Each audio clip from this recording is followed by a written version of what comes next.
para que nós nos sintamos profundamente envolvidos e aconchegados nessa energia. Nós queremos agradecer a presença de todos, agradecer a presença do Dr. Moisés, que vai palestrar hoje, e nós pedimos, para iniciarmos qualquer atividade na casa, a gente sempre ora, né? Então, cadê o seu estudo? Ah, está aqui. Dulce, você ora por nós? Esse povo gigante.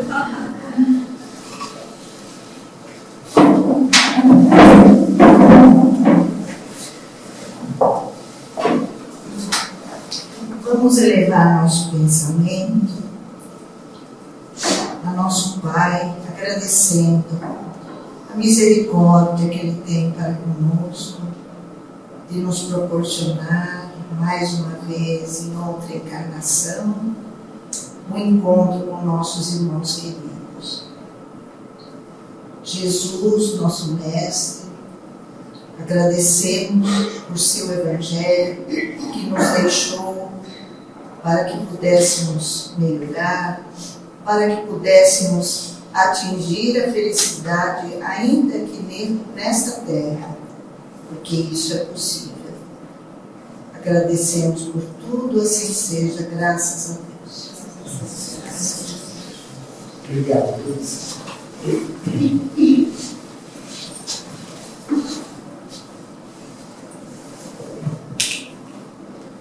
Depois de uma certa idade, a gente se cobra.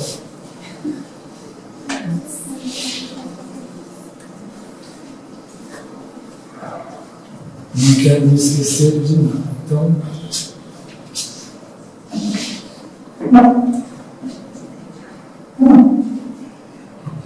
nós queremos fazer uma breve apresentação para que aqueles que não o conhecem possam entender melhor. O Dr. Moisés é médico, cirurgião, foi prefeito do município de Valinhos, fundou a Casa do Caminho, lá em Valinhos também, e tem muitas outras atribuições que nós vamos deixar para depois. Acho que essas já podem colocá-lo na situação de um homem dedicado ao próximo, operoso na seara do bem, e é isso que interessa para nós. Agradecemos a sua presença e nós vamos acompanhar a palestra que ele vai fazer, cujo tema é Espiritismo nos dias de hoje, a missão do Centro Espírita. Um assunto que toca a cada um de nós e que tem bastante experiência para ser partilhado. Muito obrigado a todos. Bom senhor. Boa noite a todos. Boa tarde a todos. Desculpa não ter acertado, mas para ficar mais confortável. Outra coisa, é muita emoção estar aqui com vocês, estou muito feliz. Acho que uma boa parte me conhece, né? E a Dulce e o Melo falavam sobre essa palestra, a Marta, há muito tempo, a doutora Sônia, e eu achei interessante, quando eles falaram do tema, nós falamos da nossa situação nos dias de hoje, da situação da doutrina espírita, e de como vem essa história toda, a começar do grande Criador da nossa vida. Esse ser que colocou a inteligência suprema para que o mundo, o universo, milhares de planetas estivessem povoados por almas que ele criou para se desenvolverem para o bem. Esse ser chamado Deus, que todos chamam cada um do nome, e que tem seus emissários, tem seus cristos, tem as pessoas, os espíritos bons, evoluídos, que cuidam do desenvolvimento das três partes e do funcionamento desse universo. Nós vamos ter que expandir a nossa mente para conceber a ideia desse Criador. Não é um senhor sentado que dita normas e dita regras, mas é uma inteligência suprema que está entre nós em todos os momentos. Quando uma pessoa se diz ateu, não é que ele não acredite no Criador. Ele não acredita naquilo que a religião professa. O Deus, o Alá, o indivíduo específico que é a nossa imagem. Mas o Criador Supremo, ele não tem a nossa imagem. Ele é mais do que tudo isso. E ele cria 3 unidades básicas desse universo, de milhares de mundos: o espírito, a matéria e o pensamento dele, a lei dele, que é a lei da vida. O espírito somos nós, que estamos em desenvolvimento. A matéria, o fluido universal, o hálito divino, que nós usamos todos os dias para nos desenvolvermos, relacionarmos e sermos, nos manifestarmos. E essa inteligência suprema que nos orienta. Quando nesse universo todo foi criado um planeta chamado Terra, e lá atrás, milhões de anos atrás, o que era esse planeta? Um planeta em que a Terra borbulhava, quente, nebulosas, até que num determinado momento surge o princípio da vida. Esse princípio da vida desenvolve na área muito interessante mineral, passa a área vegetal, das bactérias e dos vegetais, passa a área de répteis, passa a área do animal, para chegar ao homem. Nós, lá atrás, começando esse desenvolvimento todo. E Cristo orientando o desenvolvimento desse planeta. Cristo, Jesus, o emissário de Deus. Para nós, a imagem de Deus. Por isso que todos confundem. Que é o espírito mais evoluído que se relaciona com o planeta e que orienta o desenvolvimento desse planeta. Orienta cada peça, cada pessoa, cada ser, cada momento. Ele dispõe entre si de vários ministros, de vários outros espíritos que fazem esse trabalho arquitetônico estrutural para montar esse fluxo de vida que somos nós aqui na Terra. Esse desenvolvimento do nosso planeta. E isso eles vêm cuidando de nós desde que nós levantamos, começamos a pensar, a ser indivíduos, a termos um livre-arbítrio, lá na macaca, na Lúcia. Ali começou todo um trabalho arquitetônico, genético, genotípico, de desenvolvimento neurológico, de desenvolvimento dessa peça maravilhosa que é o nosso corpo hoje. O nosso corpo psíquico, mental, social, orgânico, harmônico, hormonal, neurológico. Você pode colocar todos os nomes que você quiser, mas essa máquina maravilhosa que nós usamos. E qual é o objeto de tudo isso? Desenvolvimento. Para nós participarmos da grandiosidade desse universo, da grandiosidade de todos esses mundos que coexistem e que vêm trabalhando, e que vêm vivendo, e que coexistem entre si.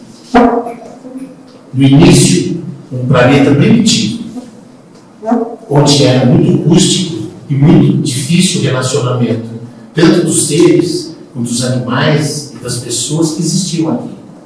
De repente passa um mundo de provas e expiações, onde as pessoas, esses seres, esses espíritos, essas almas, vão se desenvolvendo e vão criando os 2 objetos que o Pai quer que nós tenhamos, que é a nossa inteligência, a nossa sabedoria e ao mesmo tempo o nosso sentimento.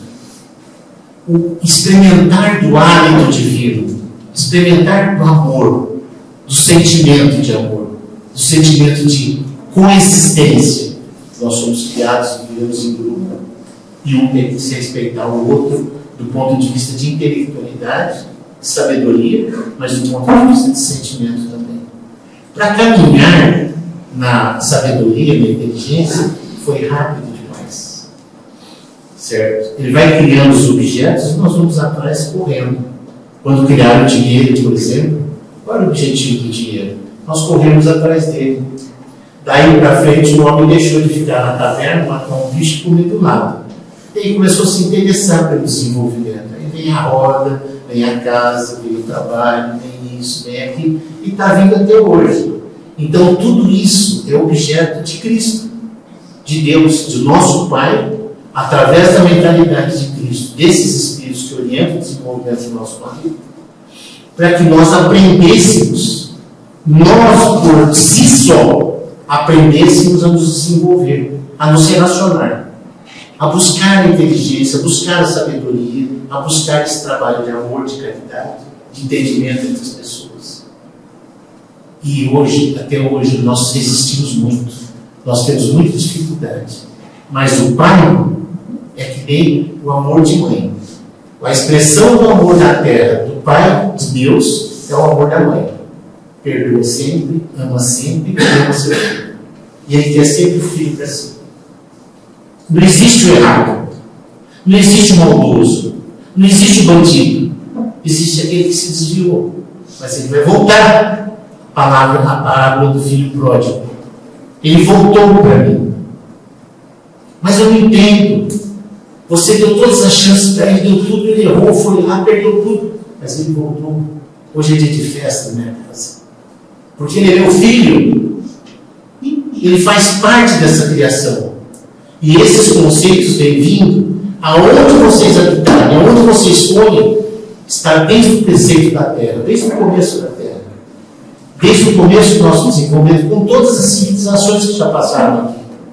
Pode pegar a Limúria, pode pegar a Atlântida, pode pegar os Ítios, todos esses desenvolvimentos grandes, lá nos babilônicos, né? na área da Caldeia, né?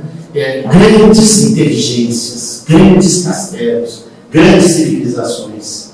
E depois vem uma mudança, uma limpeza, uma mudança de momento. E tudo isso com instrumentalização de Cristo e das grandes almas que orientam o planeta.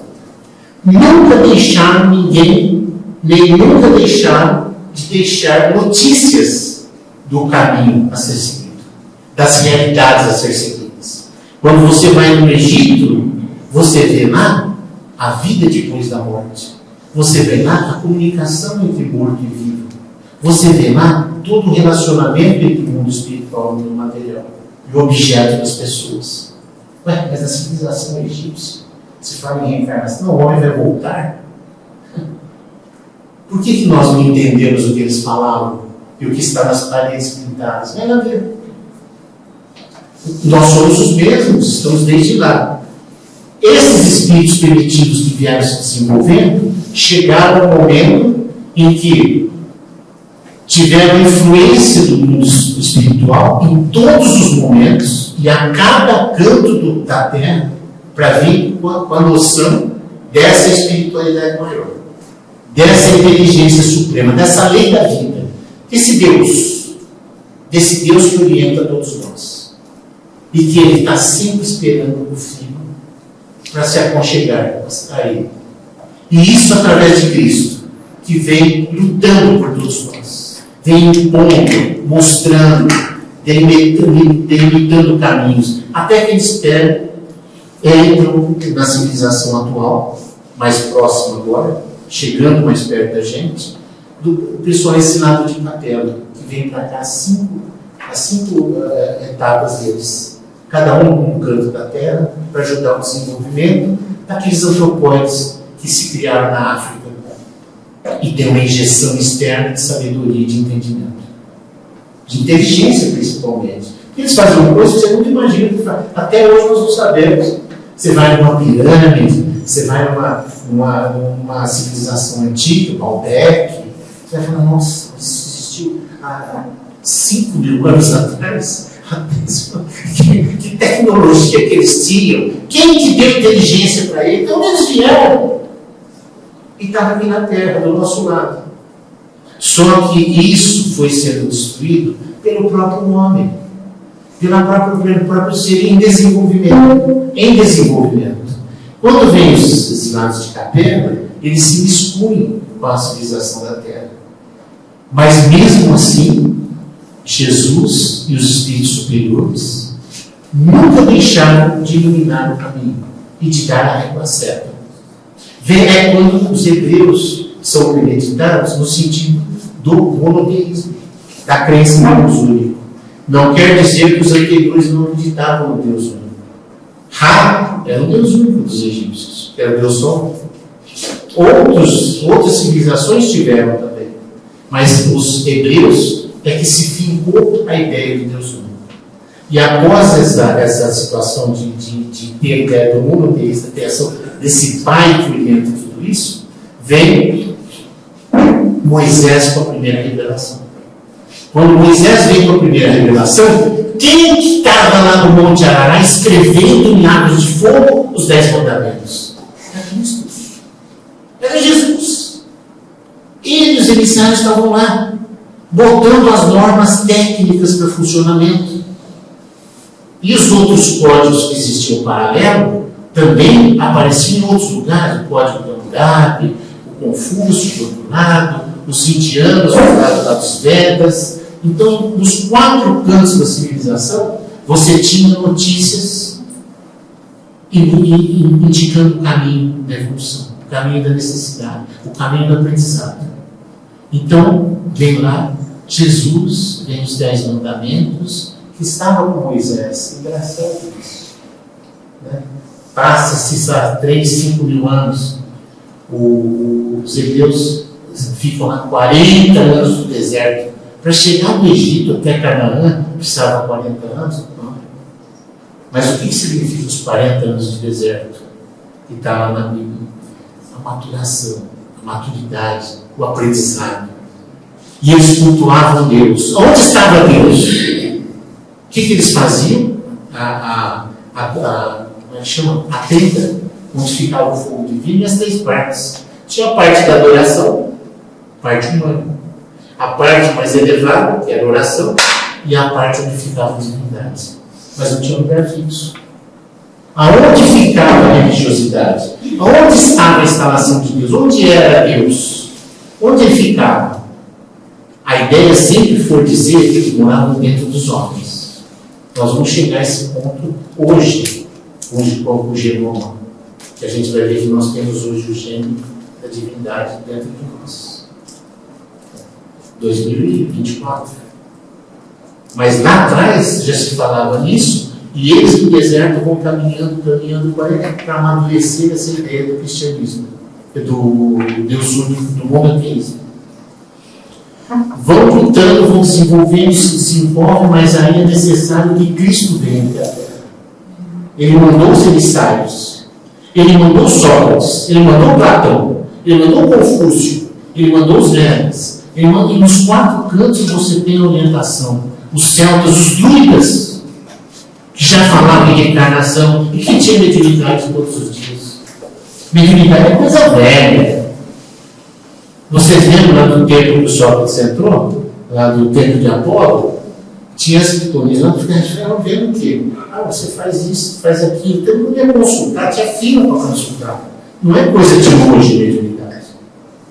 Então, essa consulta, esse entendimento do mundo espiritual com o mundo material é coisa antiga, velhíssima. Aí vem Sócrates. Sócrates preconiza a ideia de Cristo.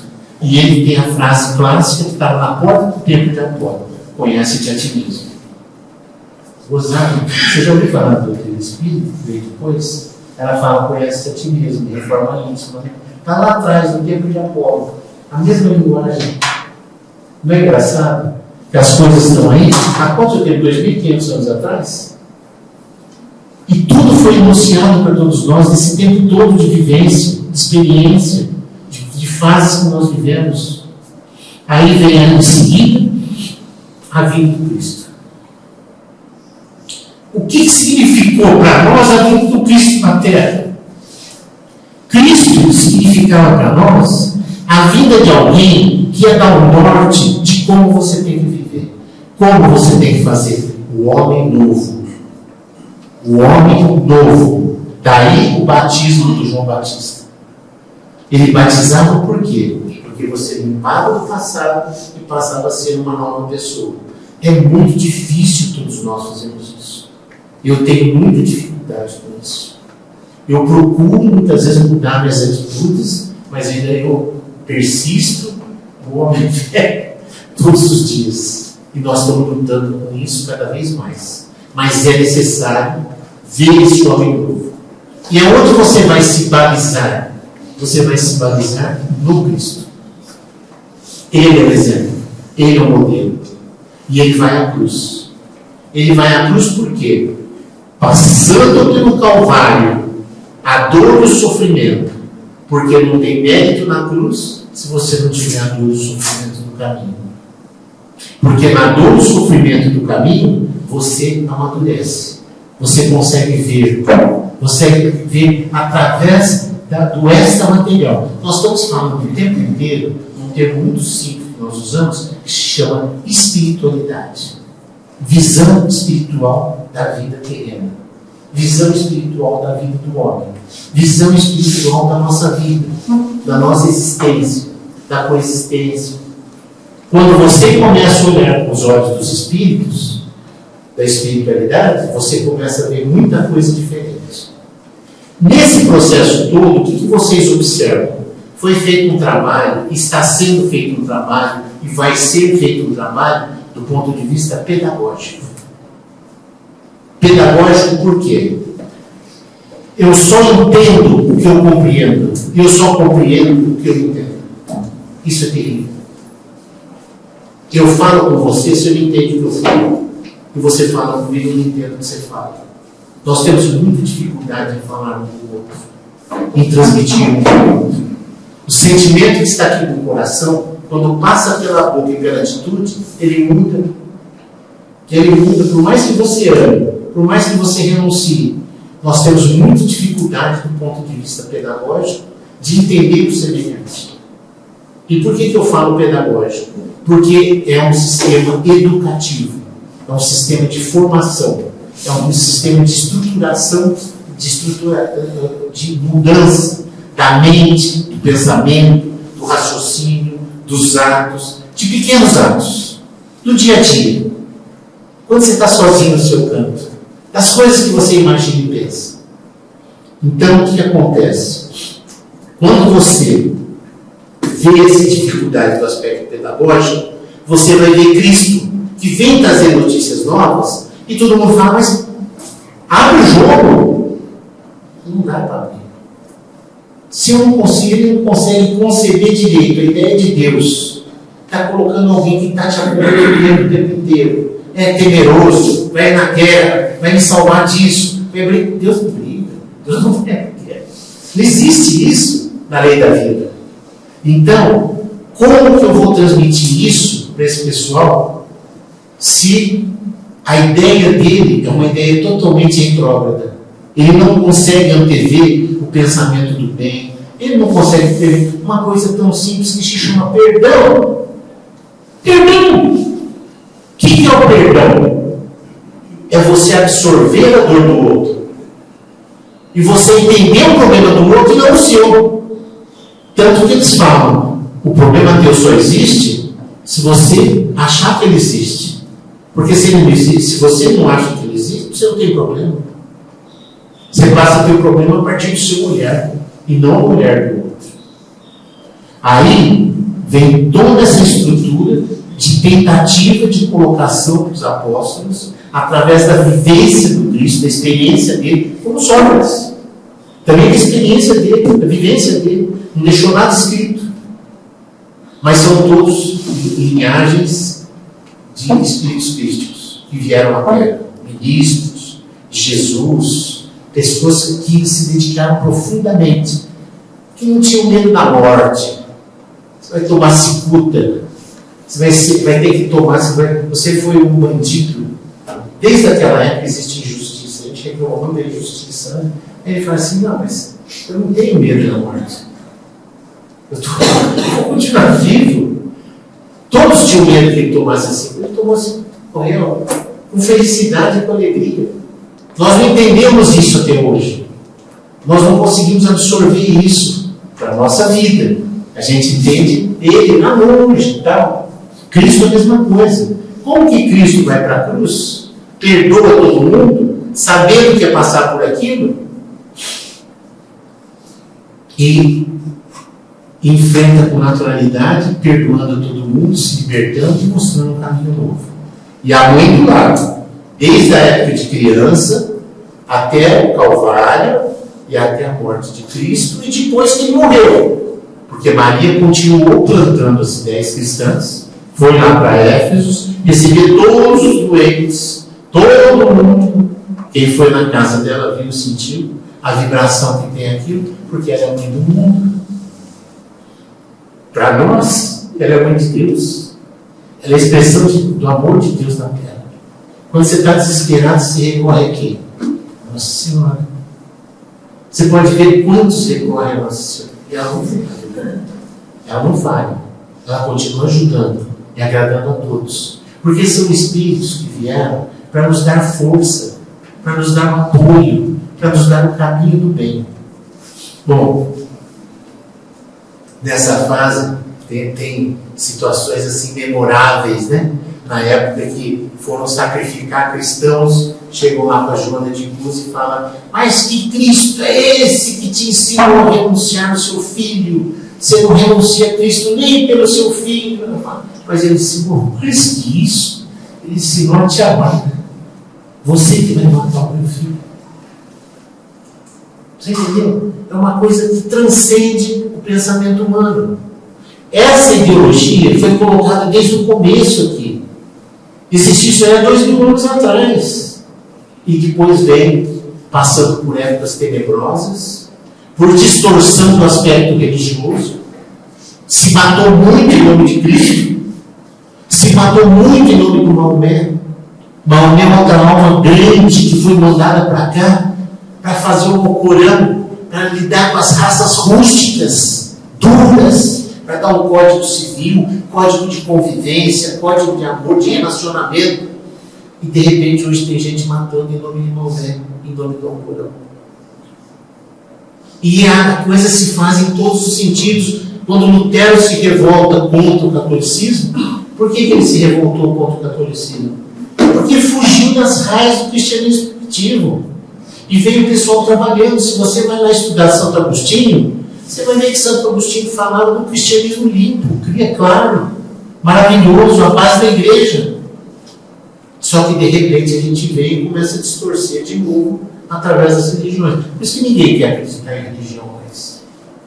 Ou se acredita, acredita cegamente. Porque quando começa a questionar, tem os seus problemas, tem as suas dúvidas, tem as suas angústias. E Lutero, a primeira coisa que fez foi educar as pessoas para lerem a Bíblia. Daí que vem esse movimento protestante que hoje domina o mundo. Os americanos lá, os ingleses, que são os romanos reencarnados da época de antigo, mas veja bem, isso tudo Cristo fazendo uma força terrível para implantar o César com o modelo único para unir o povo. Pois vem Napoleão com o modelo único para unir o povo. Sabe? E é periódica as imposições de Cristo nisso. Quando vem uma época de iluministas, já no século de 1800, essa época de iluministas é a época que começam a acontecer alguns fenômenos que descambaram, principalmente no Ocidente, aqui para nós, que foi os fenômenos das irmãs Fox nos Estados Unidos. Fenômenos que chocaram o mundo. E os fenômenos das mesas girantes da França. As mesas girantes se tornou uma festa. Todo mundo ia ver mesas girantes, falar, pular, cantar e contar coisa. Só que teve um senhor que já tinha sido formado na escola de Pestalozzi para um processo pedagógico que ia nos orientar e compilar todos esse trabalho em nome de Jesus e com a ajuda de outros, por exemplo, Lavender, que é o tal do Eurípides Barçanufo, que estava lá na escola do Pestalozzi também, para montar um modelo pedagógico para ensinar as pessoas esse outro mundo que nós vamos arrastando lá de trás e nós não conseguimos chegar a compilar esse sentido. Ela tem dificuldade para ver. E aí eles vêm e compilam através de estudo. Não sei se alguém já viu a exposição espírita que roda pelo mundo, do Kardec. Vocês vão ver todo o trabalho científico que Kardec realizou para montar o Espiritismo. Aí ele monta os livros básicos, o livro dos Espíritos, o Evangelho, a Gênesis, Céu e Inferno, e obras póstumas. Protestante, católico e judeu e ateu. Não tinha quase espírito inválidos. Eles que doaram dinheiro para construir a casa do caminho. Foi isso ou não foi? Eu não sei aqui como foi também, mas deve ter sido outra religião, porque não tinha quase espírito no começo. Entendeu? Então, na realidade, somos todos a mesma espécie, estamos com o mesmo objeto. Esse objeto da caridade é um mote para nós nos unirmos num objeto comum, de doar para os outros, de fazer para os outros, de construir.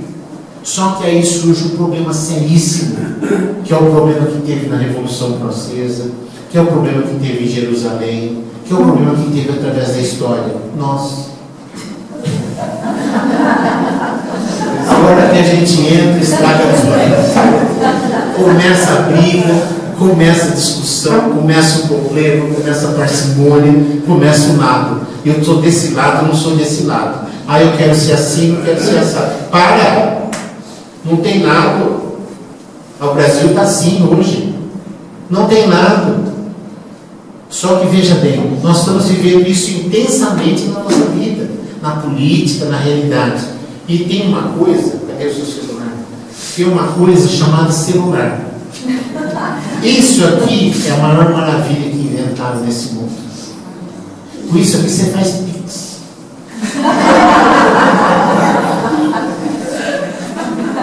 Segundo o presidente do Banco do Brasil, o brasileiro não vive mais sem pix. Ele come, bebe, dorme, pix. Não sei se vocês perceberam. Até pobre faz pix. Ele pede esmola em pix.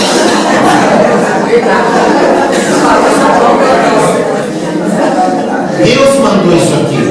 A inteligência, Cristo mandou isso aqui. Chama-se revolução da informação. Nós estamos saindo da terra, gente. Nós estamos saindo da terra. Aqui o marido briga com a namorada, o namorado briga com a namorada, o patrão briga com o empregado, o que faltou está sabendo na internet onde está o fulano que faltou e está contando a história dele. E nós temos uma dificuldade muito grande, porque a gente sempre falou uma coisa e fez outra. E vem aquela história da mentira. Chico, você mente? Eu não. Mas eu omito de vez em quando. Por quê? Porque o ato de mentir, que nós executamos todos os dias, não é o ato da mentira propositada. É o ato da omissão, porque eu sei que o companheiro que está à frente, se ele souber o que eu vou falar e eu for frio, vai dar briga. Vai dar separação. Vai dar discussão.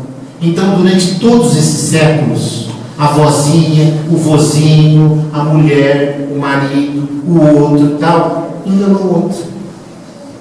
Todo mundo tem dentro da sua casa uma mesinha, uma gaveta, em que você deixa suas coisinhas lá, só você mexe, você tem o dinheirinho guardado escondido, você tem seus documentinhos, você tem, que nem o marido muitas vezes sabe, nem a mulher nem o outro sabe. Só que na hora da morte, todos nós vamos deixar isso aí, gente. Aí é fogo. Chega do lado de lá, eu quero vir na casa proteger o que era meu, que estava guardado, que era meu. Era meu. Era íntimo. Ninguém sabia. Aí o pessoal fala, nossa, ele morreu, nossa, tanta coisa tinha escondido. Não, tanta coisa. É a pessoa, é o ser. Quando inventaram isso aqui, o que aconteceu? Começou a quebrar essa barreira. É a barreira da comunicação. Nós estamos vivendo a era da mudança da comunicação, do conceito. Outro dia caiu a internet e deu um pane no mundo inteiro. Só se salvou o Elon Musk porque a internet dele. E ele já está indo para SpaceX, para fora do país, para fora da Terra, com um foguete. Por quê? A maior reserva de hélio do mundo está na Lua. E hélio vai ser energia do futuro. E ele já está disputando com a China. E vocês não estão sabendo de nada. Estão achando que ele está fazendo foguete para passear lá em cima e voltar. Não tem nada disso. Esses carros novos vão ser todos movidos a hélio. Vai acabar esse negócio de petróleo e tal, não sei o que lá. Então, na realidade, nós estamos vivendo uma era de mudança muito grande dos paradigmas da Terra. E se nós nos prendermos à matéria e continuarmos nos prendermos ao dia a dia, ao cotidiano da gente, nós vamos continuar brigando. E qual é a única doutrina que vai acompanhar esse desenvolvimento? É a doutrina espírita, porque ela é aberta. Ela não esconde nada. Eu não sei se vocês têm essa dificuldade, mas para falar com o Espírito, a gente tem muita dificuldade. Porque eles vêm e falam a verdade. E estão sabendo o que está acontecendo. E muitas vezes a gente está escondendo dos outros. Depois disso, vai vir a telepatia. Você vai falar pelo pensamento. Mas aí já é outro mundo.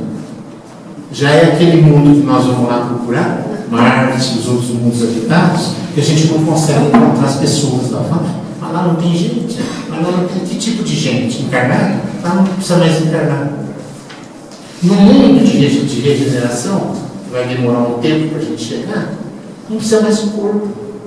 Você não morre mais. A vida continua.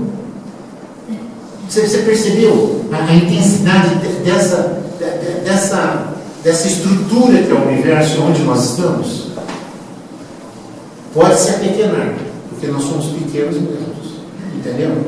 Então, na realidade, nós temos uma dificuldade para entender tudo isso. Eu estava falando para vocês do genoma, por quê?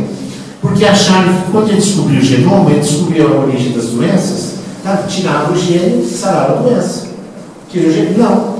Foi descobrir que nós temos 2, 3 genes a mais que o macaco. Então eu sou um macaco? Não. Você tem um processo de desenvolvimento genético em cima de tudo isso. Mas você não está muito longe do animal, não. Você ainda está próximo. Para não sair do animal, você tem que mudar. E nesse daí eles descobrem esse gene que eles falam que é o gene da presença de Deus no nosso corpo. Aí entra toda essa ciência nova, que quando vocês vão estudar André Luiz, vocês vão estudar Emmanuel, vocês vão ver que nas nossas células, no funcionamento da célula, lá na mitocôndria, onde produz não sei o que lá, vem os hormônios psíquicos que interferem nisso aí, que vai dar uma alteração do processo de funcionamento celular, que vai dar um processo de intoxicação, que vai gerar uma mudança na célula, a partir daí uma mudança do seu tecido, e você vai ter doença. E onde é que está a origem da doença? Em nós mesmos. Então você vai ligando as coisas. Esse processo de ensinamento de Cristo e de Deus é para que nós nos libertássemos de tudo isso. Mas para isso nós vamos ter que ter um entendimento. Eu não sei se eu misturei muito a cabeça de vocês, mas na realidade o teu pensamento é que vai te libertar da doença e da dor. Ah, mas mesmo assim eu vou ter câncer. Ué, existe um karma, existe um passado, existe uma história que te leva a ter determinados compromissos de alteração celular, de alteração do organismo. Agora eu posso falar uma coisa que aconteceu comigo? Eu fiquei muito impressionado. Eu não sei se é espírito que faz isso, mas a ciência é maravilhosa. Eu operei dessa catarata, estava tudo bem, feliz, etc. E tal, e mesmo dia fiquei cego. Fiquei cego no olho. Aí eu fui correndo no médico, lá não chegava mais nada, escureceu. Daí para mim, para tudo que eu ando no médico. Foi lá, você sangrou para dentro do olho. Sangrei para dentro do olho. E agora? Não, você tem que fazer uma cirurgia. Aí foi lá, fiquei 2 horas lá lavando o olho, fazendo o olho, como você quer lá no olho, não, passou. E agora? Vou esperar 15 dias, vou ver se você volta a enxergar. Bom, voltou a enxergar. Hoje eu estou com 100% de visão. Aí ele falou assim, parabéns. Eu sempre tenho mania de falar que os homens estão do lado, né? Então eu ia fazer a operação e falava, os homens estão aí do lado, né? Aí ele falou assim, ó, você tem uns bons homens do lado, porque você voltou a visão a 100%. Nem todo mundo chega a voltar. Eu não estou querendo dizer nada. Seu mérito, se é isso, estou dizendo que aconteceu isso comigo. Eu não discuto, eu nem quero saber de discutir esse assunto. Mas eu quero dizer o seguinte, quase que eu fiquei cego e não fiquei. Fiquei doente e sarei. Então, para cada coisa está tendo uma alternativa, e cada um é um. E a vida que nós estamos levando, ela é muito complexa. Então eu gostaria que a gente refletisse nesse momento aqui, jogar tudo isso que está acontecendo para a nossa função dentro do centro espírita. Qual que é a nossa função realmente? É nos integrarmos nessa espiritualidade, é participarmos disso intensamente. Mas não é só vir bater ponto, isso, aquilo, e tal, e dar paz, tal, não sei o que lá. Porque, eu vou ajudar os outros. Não, você vai ajudar você. Você que tem que mudar. Você tem que parar de encher o saco lá em casa dos outros. Você que tem que resolver seus problemas com os outros. Esse exercício da caridade, da prática do bem, é um exercício para a gente mudar a postura. Então é aquela história, beber, rezar, viajar, nada, comer, ela quer saber da vida, ela quer se acertar. Aí ela chega lá no Mahatma. Cheguei no Mahatma, agora eu vou saber de tudo e tal. Oi, tudo bem? Tudo bem. Você tá boa? Tô bem. Tá bom. Não sei, alguém aqui conheceu o Chico? Conheceu? Então, você chegou perto dele? Oi, Chico, tudo bem? Tudo bom. Tá bom? É isso. Vamos comer um queijo, um cafezinho. É isso. Você entendeu? Não tem nada de extra. Você vê Jesus hoje?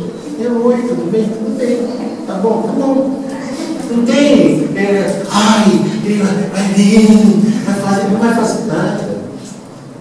Então o centro espírita, ele é esse lugar onde apacenta os corações, onde chega os corações, onde vomita, espelha, ejeta amor cristão, amor de Deus, doação. Nós temos que aprender a doar. Nós temos que aprender a se equilibrar. Basicamente, a conversa de hoje é essa. Não tem briga, não tem discussão, não tem católico, não tem umbandista, não tem isso. Agora, uma coisa eu falo sempre, já até critico, as pessoas me criticam. Espiritismo é espiritismo. Umbanda é umbanda. Catolicismo é catolicismo. Budismo é budismo. Os remédios podem ser semelhantes, mas a orientação religiosa, a orientação, por exemplo, aqui não tem nenhum santo. Não tem santo aqui, né? É igual à igreja católica? Não é.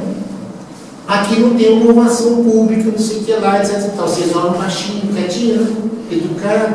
Não é diferente do protestante. Tem demérito nisso deles? Não tem demérito. Mas é a prática diferente. Nós temos que respeitar a cultura das pessoas. Só que centro espírita é centro espírita. Centro de umbanda é centro de umbanda. A igreja católica é a igreja católica.